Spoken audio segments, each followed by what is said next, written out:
दोस्तों नमस्कार। जैसा कि आप जानते हैं कि पीछे काफ़ी टाइम से मैंने कोई वीडियो नहीं डाली है क्योंकि मैं कहीं बाहर गया हुआ था। अभी लौटा हूँ, तो आइए अब ज्योतिष की अधूरी चर्चा को पूरा करते हैं।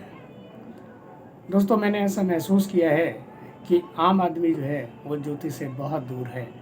केवल ज्ञानी पुरुषों की धरोहर है ये, और ज्ञानी पुरुष ही इसके बारे में जानते और चर्चा करते हैं। आम आदमी तो कहता है मुझे क्या लेना देना ग्रहों से। तो इसलिए जबकि मेरा मानना ये है कि जितना इसे आम आदमी समझ लेगा उतना ही अच्छे से अपने जीवन में परफॉर्म कर पाएगा और उसकी उपलब्धियों में चार चांद लग सकते हैं, बशर्ते हम इसे अच्छे से समझ तो लें।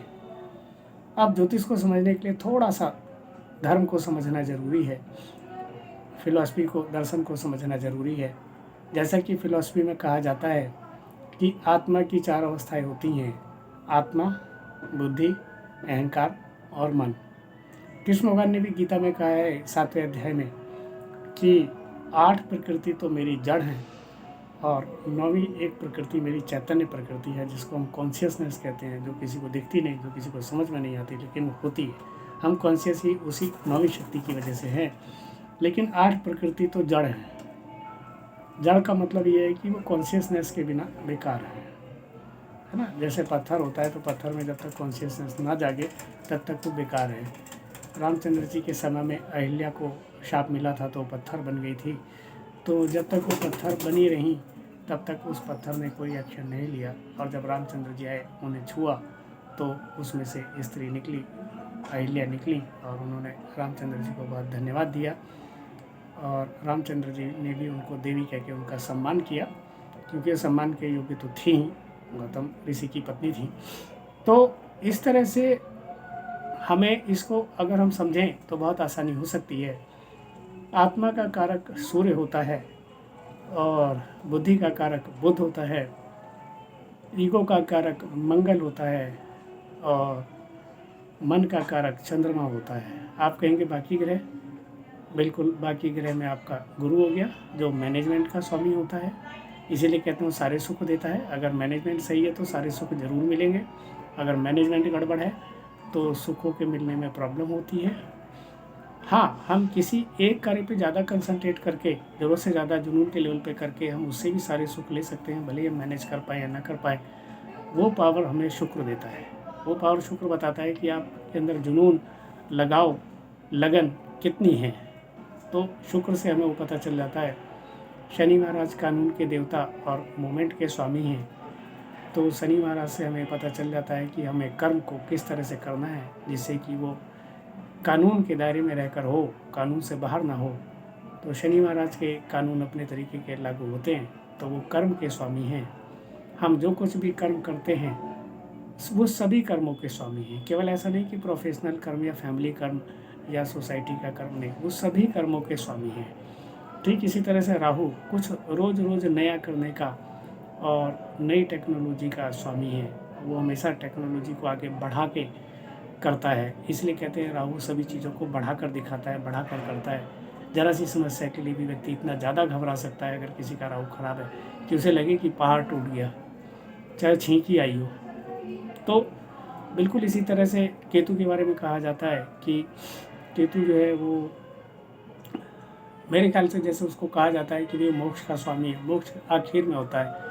तो जब हमारे सभी कर्मों का आखिर यानी कि अंत, यानी कि हम अंत में क्या चाहते हैं, हम बिजनेस करें तो अंत में क्या चाहते हैं, और जो कुछ भी कर्म हम करें तो हमारी इच्छा की जो पूर्णता है, कि इच्छा पूरी किस अवस्था में होगी, वो पूरी तो तभी होगी जब वो उसके प्रति सारे कर्म पूर्ण हो जाएंगे।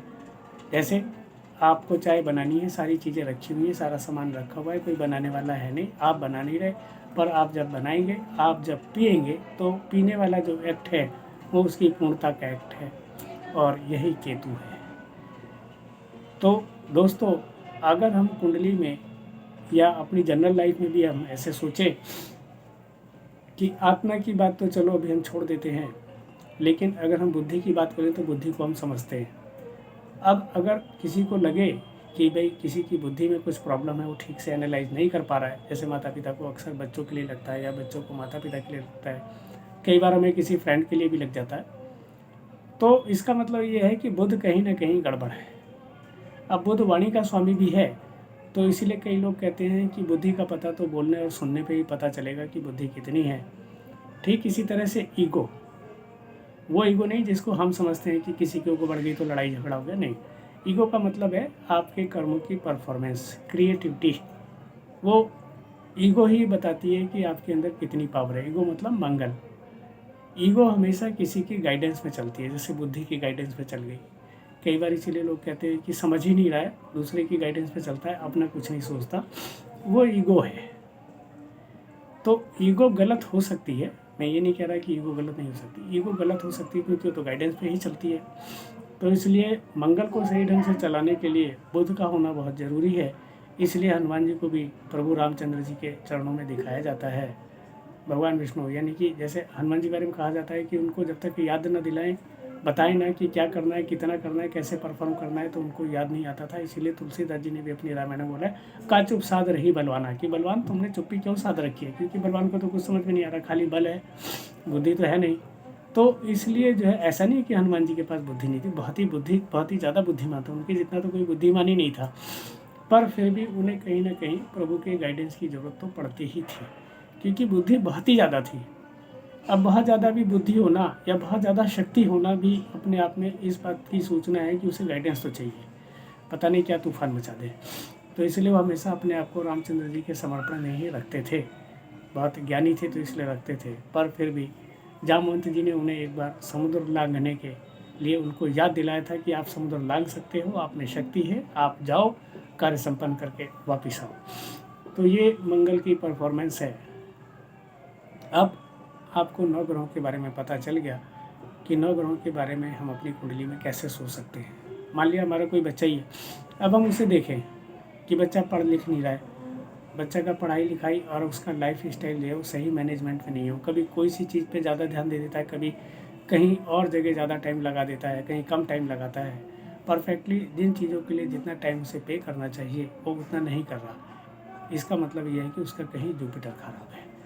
और अगर वो अपनी बात ठीक से नहीं कह पा रहा है, आपको समझा नहीं पा रहा है, बता नहीं पा रहा है, तो इसका मतलब कहीं बुद्ध भी गड़बड़ है। अब वो रोज़ कुछ न कुछ नया करने की सोचता है और ज़्यादा करने की सोचता है, तो इसका मतलब कहीं ना कहीं राहु भी गड़बड़ है। तो हमें उसी हिसाब से कुंडली को एक बार थोड़ा सा उसका आइडिया लगा के फिर किसी न किसी योग्य पंडित जी को दिखा के ये समझ लेना चाहिए कि हमारे जीवन में, हमारे बच्चों के जीवन में, हमारे पेरेंट्स के जीवन में ऐसा क्या चल रहा है जिसके लिए हमें सावधान होने की ज़रूरत है। ज्योतिष इतना आवश्यक है कि मैंने बहुत सारे फैमिली में कलेश देखा लेकिन कभी हल नहीं देखा। अंततः हल ज्योतिष से ही निकलता था। जिनको उपाय बताए गए उन्होंने उपाय किए और उनके परिवार में सुख शांति समृद्धि ऐश्वर्य का वास हुआ। ऐसी बहुत सी फैमिली मैं देख चुका हूँ। तो इसलिए दोस्तों इस पे बहुत अच्छे से ध्यान दीजिए और समझने की कोशिश कीजिए। ये आम जीवन के लिए ही बहुत ही आम सब्जेक्ट है और इसे कोई भी जानने के लिए प्रयास कर सकता है। ज्ञान का प्रयास करना, ज्ञान को प्राप्त करने के लिए प्रयास करने का धर्म हमारा ही है, किसी और का नहीं है। धन्यवाद। इससे आगे की चर्चा अगली वीडियो में करते हैं। धन्यवाद।